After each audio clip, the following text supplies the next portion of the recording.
Hello, my name is Dr. Cheryl Burdette, and I am the clinical director for Origins Incubator. And that is one of the great things about the program is the community. We are stronger in numbers. So as we see different things come and face us in clinical practice, like post-pandemic, long COVID, what's really working? And so instead of you isolated trying to figure it out, groups of people coming together, what are they seeing? And so today we reviewed IFM, or the Ovation Lab protocol that has been put together. It includes a number of various supplements, a functional medicine approach, a questionnaire that's utilized. And we looked at all of this and thought about why were these things chosen? What have we seen in terms of our own use? When there's competitive products, how do those things compare? How do we take something like this and maximize the value, but still individualize for the patient? So we watched through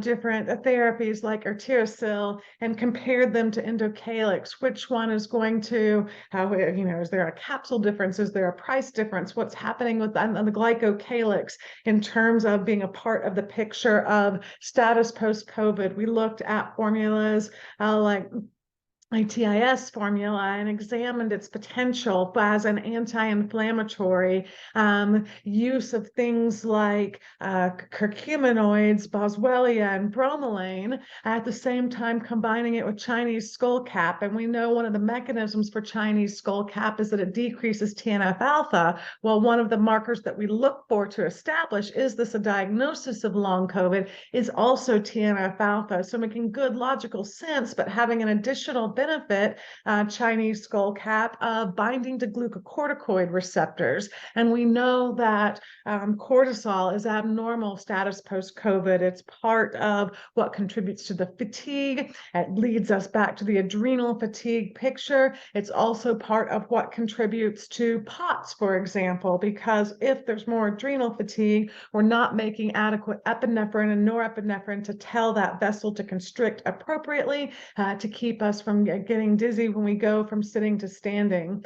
We looked at, Tolivit and protease inhibition. We talked about various ways to build the gut in terms of probiotics, why this is meaningful. It decreases a Th17 response, which is that highly inflamed branch of the immune system that's responsible for more of a cytokine storm. And we examined the functional medicine approach in terms of, this is where we shine, resetting circadian rhythms, working on the gut, minimizing stress, encouraging exercise, and all of the research around that. So strength in numbers. It's great to come together today and think about where we're seeing shift, especially when we're dealing with something that is relatively new. And always in clinical practice, we're dealing with something that's relatively new to us. You're never in a position where you just see the same thing person after person. And so having that community to